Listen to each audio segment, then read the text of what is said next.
Hi guys, so we're going to begin with our series of videos whereby I will show you sample answers which are handed in by you guys to show how we answer these questions. Now we have been working with a lot of sources recently, and it's a really important skill to learn is to how to work with sources.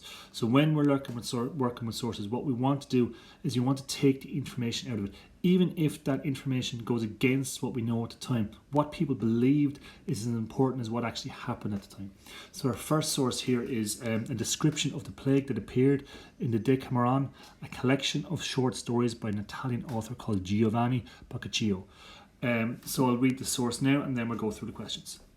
So in men and women alike, it first betrayed itself by the emergence of certain tumours in the groin or the armpits, some of which grew as large as common apple, others as an egg, some more, some less, which the common folk called gaviccioli. From the two said parts of the body, this deadly gavicciolo soon began to propagate or grow and spread itself in all directions indifferently, after which the form of the malady began to change, black spots or livid blue making their appearance in many cases on the arm or the thigh or elsewhere, now few and large, then minute and numerous. And as the gavicciolo had been and still were an infallible token of approaching death, such also were these spots on whomsoever they shrewd themselves. Not merely were those that covered few, but almost all within 3 days from the appearance of the said symptoms sooner or later died, and in most cases without any fear of other attendant malady. Okay, so this is the source we're dealing with at the time. It is from the time, so it is a primary source. Okay, so the question is, in which two areas of the body were the boils most likely to appear? See here from the answer below, it is the groin and the armpits. Again, we're taking our information from the source itself. Then we have describe the boils according to source C. So it says here, some grew to the size of a common apple or an egg. It then started to grow and spread in all different directions. Again, perfectly acceptable answer there using the information from the text. Outline how the illness spread according to source E. The deadly gavicciolo began to grow and spread itself all over the body. So here what we're looking for is a little bit more detail on how it spread in all different directions. We were looking at how the malady began to change with the black spots and the livid blue making their appearance in many cases on the arm or thigh or elsewhere, and how they became from few and large to minute and numerous. How is the person expected to die after showing signs of the illness? They were expected to die within 3 days of receiving the illness. Were there any other signs of illness? Again, he's talking about the black spots that came along with the gavicciolo. So then we move on to our next source, which is a letter describing the Black Death. This is from a letter written in 1347 by an Italian lawyer named Michele de Piazza. So he says, the sailors brought in their bones a disease so violent that whoever spoke a word to them was infected and could in no way save himself from death.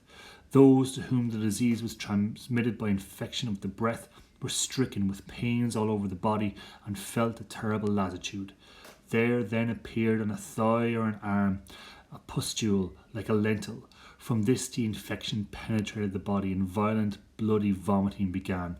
It lasted for a period of 3 days, and there was no way of preventing its ending in death. So again, it's a shorter source, but describing what it was like to experience someone getting the Black Death. So is this a primary source? It is. It was written in 1347, which is when the Black Death was going on. According to the letter describing the Black Death, where did the disease come from? It came from the sailors. It says the sailors brought in their bones a disease so violent. So it is blaming the sailors. According to the letter describing the Black Death, how was it transmitted? It was transmitted, it says here, the sailors speaking to other people. It says that those to whom the disease was transmitted by infection of the breath were stricken with pains all over. So again, it was by people